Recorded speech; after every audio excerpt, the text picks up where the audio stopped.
J'écoutais l'écrivain Damasio parler de notre technologie comme un cocon qui met une interface entre nous et le monde. Et que cette génération qui naît avec un téléphone, un écran au bout des doigts, a une vision du monde très différente et bien loin de la rencontre du corps. Et oui, j'ai eu envie d'associer cette métaphore à la mienne. Nous sommes rentrés dans un monde qui est la solitude des rois, parce que cette technologie le permet.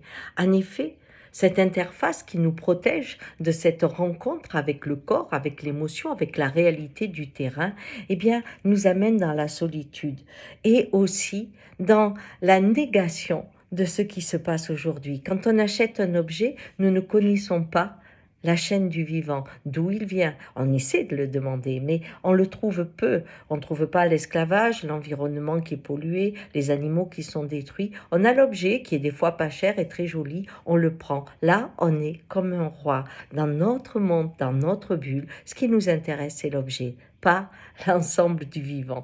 Et puis, quand on se retrouve aussi dans un schéma d'amour, de rupture avec quelqu'un, eh bien, on le congédie comme un roi, c'est-à-dire on coupe les réseaux et c'est terminé. Il ne peut plus nous joindre. On ne va pas le voir dans la douleur, dans la peur de lui faire du mal, dans ce corps qui se révolte au moment de la séparation. Non, maintenant, on est comme un roi. Dites-lui que c'est fini. On n'a pas à s'en occuper. L'écran s'en occupe pour nous. Il est notre cour, il est notre cocon. Et je pensais à un documentaire qui est sorti il y a très longtemps où on voyait les Indiens et on leur montrait les 2 tours du 11 septembre s'effondrer. Et ce qui les avait étonnés, c'était que ils disaient, mais ces gens ne savent pas qui ils tuent. Nous-mêmes, quand on tue un animal, on est triste.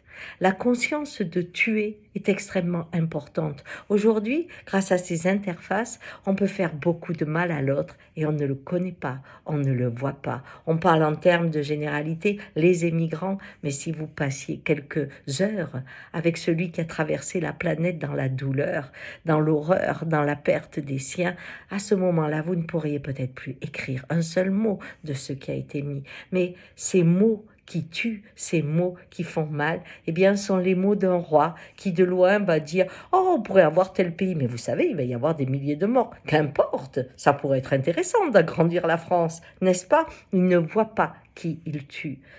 Cette conscience de « qu'est-ce que j'achète ? Qui je tue quand je mets mes mots sur ces toiles ?» Eh bien, c'est revenir à l'homme et quitter le roi.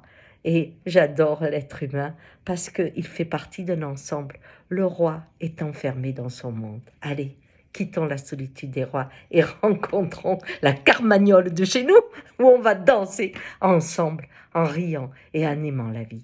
Ciao.